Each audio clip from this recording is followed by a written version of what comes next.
Today I'm going to install this outdoor Wi-Fi extender, and in doing so I risk an unlimited fine and up to a year in prison. Ofcom, if you're watching, this is just for entertainment, okay? And you might be thinking, what the hell is he talking about? That's probably crazy that I'm just about to break the law and film it and put it on the internet for everybody to see. But we need to check that I'm definitely breaking the law first. Now this is brand new information to me, and I would imagine it's brand new information to a lot of people out there. So that's the reason why I'm making this video. Now under current UK law, you're pretty much not allowed to use 5G outside. Now this is a WavLink AC 1200, so it does 5G and 2.4G. You'll see a lot of Americans on YouTube install this one, and I was wondering why there wasn't anyone in the UK that's done it. It's because you're not allowed to. But I don't know whether this generally does 5G unless I've set it up and plugged it all in and tested it. Just don't report me, all right? Now, before I explain the law and how everything works, I might as well explain exactly why I want Wi-Fi outdoors. We've got Starlink internet, that is hardwired into the router over there, and that's where we live at the moment. And then I've got hardwire down there, underground into the main house. So we get Wi-Fi in here, but because it's insulated and it's basically a metal box because of the PIR insulation, we don't get the Wi-Fi outside. Over there, it's a bit different. The Wi-Fi goes a little bit further. This bit over here is essentially our back garden. We like to sit over on that bench over there and drink wine, and we like to play on our phones, but we don't get Wi-Fi over there. So this one transmits a signal up to 200 to 300 meters apparently. So later on I'm going to measure it to see exactly how far it goes before I get arrested. So I'm going to mount it on a big pole on my shipping container, just so we can get the maximum distance.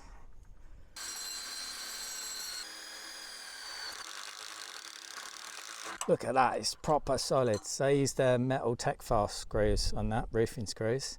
And these are like TV aerial mounting brackets. For the pole, I'm actually using electrical conduit, galvanized metal, 25mm, because you can get it in 3-meter lengths and it's cheaper than the actual TV aerial stuff that you normally get. Now in the UK, it does vary from different country to country. The reason why you can't use 5G outside is because of priority satellite and radar systems. So you might know, so I've got Starlink, that's a satellite system. Is that going to interfere with the signal? Well, no it won't, because Starlink uses 71 to 76 gigahertz to transfer data from space down to Earth, and then 81 to 86 gigahertz from here back up to space. So 5G or 5 gigahertz electromagnetic waves will not affect the 71 to 76 and 81 to 86. This does need a clear line of sight, and because I've got the first generation where it self-actuates, is that the term? It basically moves and follows the satellites depending on where the Earth's sitting. Now, although I've never seen it face that way, so I'll have an obstruction, I'm just going to move this down there just in case.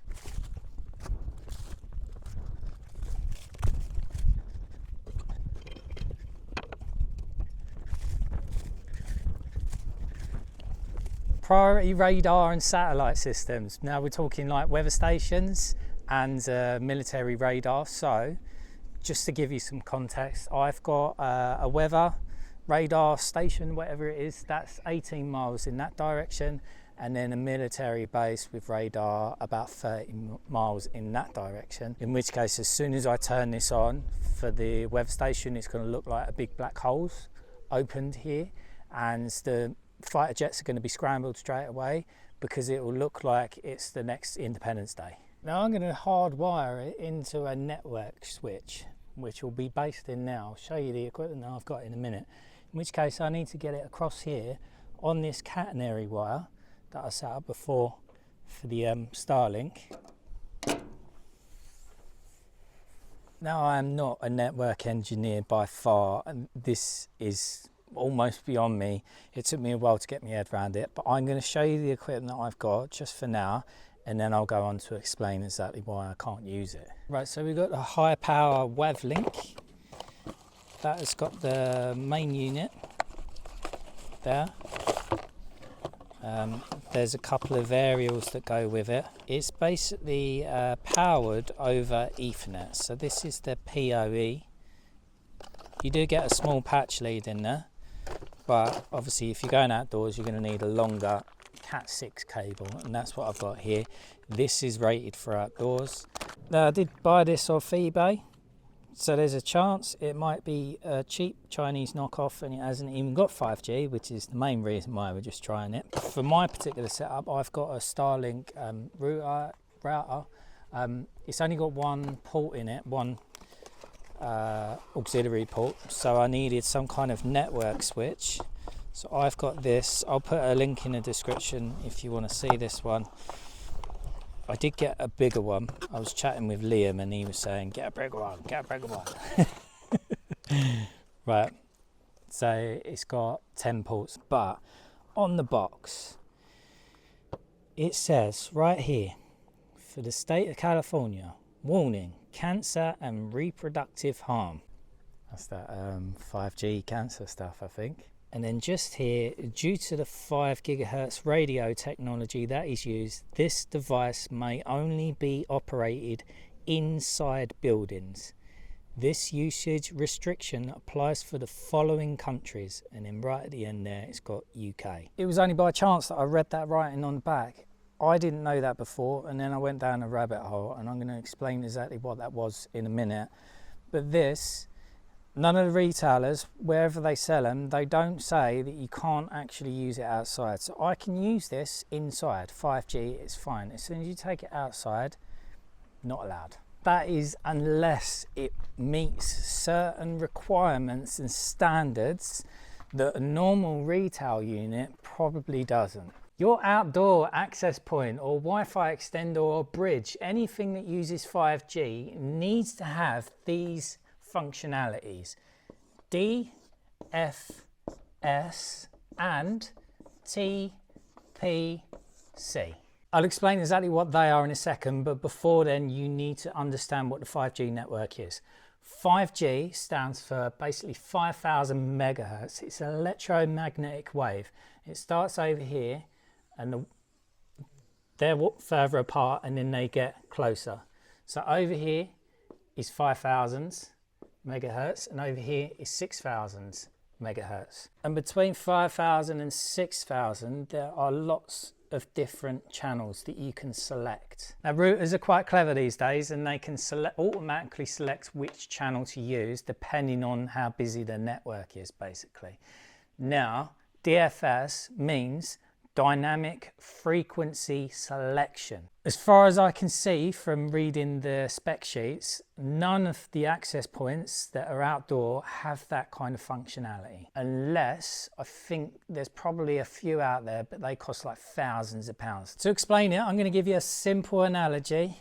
Imagine you're going to a public toilet, you open the door and you check anyone's in there.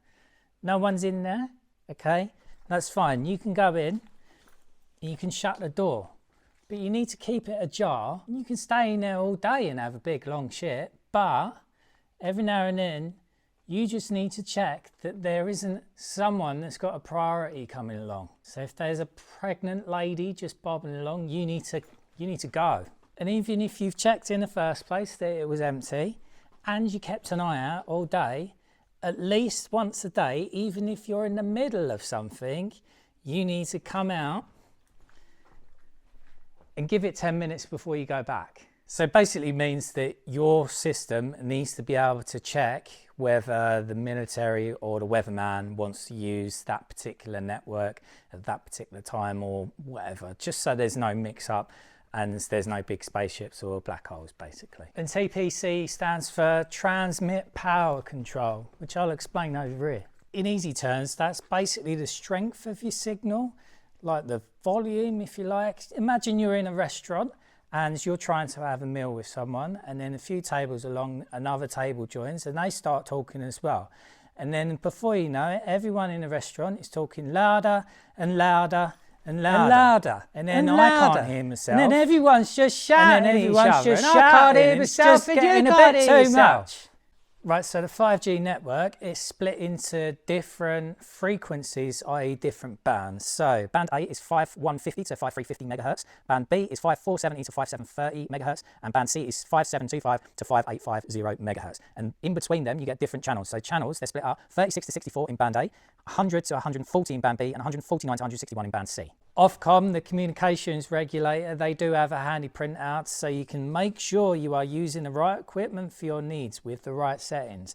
And that goes into what you can use and, more importantly, what requirements you need and whether you need to pay for a license. That's right, if you use some 5G channels outside, you need to pay a license. And on next week's episode, we're going to talk about how the government are going to tax us for the air that we breathe. So you can see on the table that for indoor use, you're pretty much okay, and it will be limited to the megahertz that you are allowed to use. Now, my Starlink, that operates, earlier when I checked it, it was channel 36.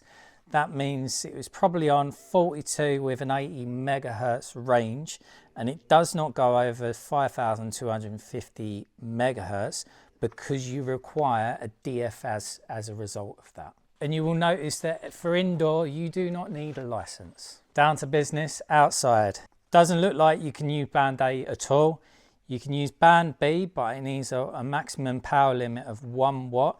You can't have airborne use, so you can't use it on a drone or anything to control it. It needs to have DFS and TPC.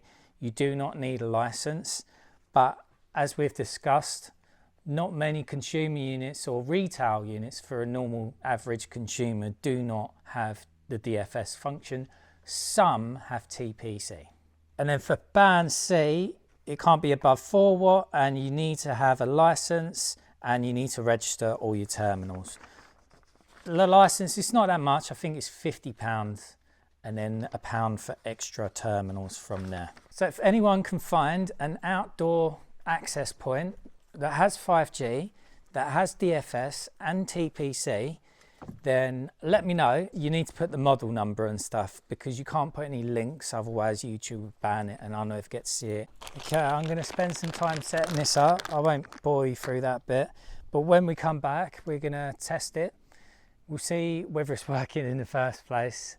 I've got an app on my phone and we can check what channel and what frequency the 5G is operating on to see whether I would potentially need a license if I did have DFS and TPC.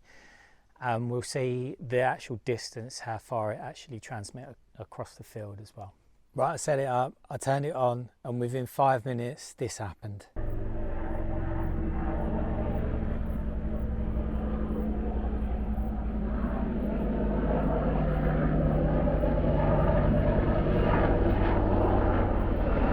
But it's all right, they didn't stop. I think we've got away with it. I'll quickly show you the setup because I had to do it differently to what I expected. Maybe someone can help explain what the situation is. I've got my router there, comes out the aux straight into number 1. Number 2 goes into the wall plug, that goes to the barn, that's all fine. The line that goes, or Ethernet cable that goes to the WavLink outside, I plugged it straight into this and it wouldn't power up. It wouldn't work at all, and so I've got the PoE adapter switch, whatever the bloody hell it is, that come in the WavLink box. It actually works now. I don't understand why, or why it didn't work the other way around, but we best switch this off for now.